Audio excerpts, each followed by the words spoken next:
Fallen soldiers killed in combat paid the ultimate price for our country.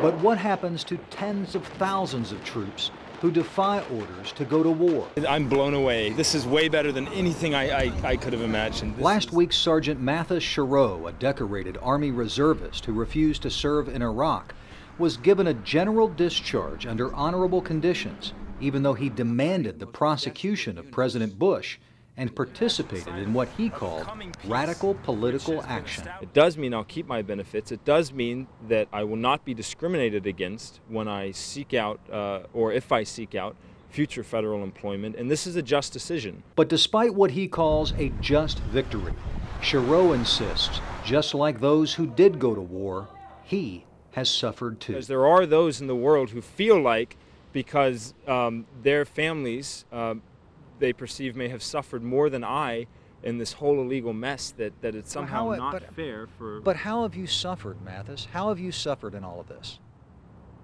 Well, I was ordered to report and deploy to an illegal occupation. But you didn't go. Yes, and I was forced to resist that. And now here you get the full benefits of the people that did go to war. So how did you suffer?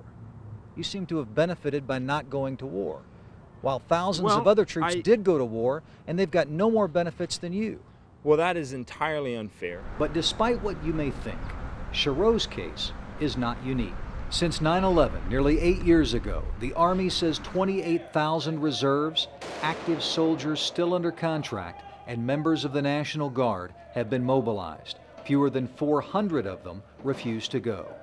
300 of those received other than honorable discharges, which means a significant reduction in benefits. 94 of them, including Chiroux, got general discharges, which means they will get to keep virtually all of their benefits. The Army also has an exceptionally low rate of convicting full-time active duty soldiers who deserted in recent years. According to the Army, nearly 30,000 deserters were captured during the 7-year period from 2001 through 2007.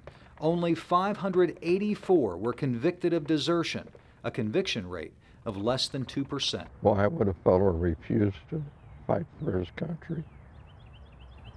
Don't understand. Navy veteran Buck Gray served in World War II. His father, wife, and nephew are all buried at Jefferson Barracks Cemetery. He was particularly troubled by the case of Matthis Chiroux. When he joined a service that said he was going to protect the United States. And if he isn't going to protect it, I don't see why he should get any benefits. I earned those benefits that I have, and they're rightfully mine. Chiroux served for 5 years, including 6 days in Afghanistan. But the biggest accomplishment of his military career appears to be the way he got out. And I'm a free man now. Hey, I'm not even in the individual ready reserve anymore. I am 100% civilian. The Army says it's tripled the number of convictions for desertion since 2001, adding that deserters are initially jailed until the Army decides what to do with them. But a spokesman declined to comment specifically on the conviction rate or the case of Matthis Chiroux. You can see Chiroux's military record and much more by going to the News 4 Investigates blog at KMOV.com. Craig Cheatham, News 4 Investigates.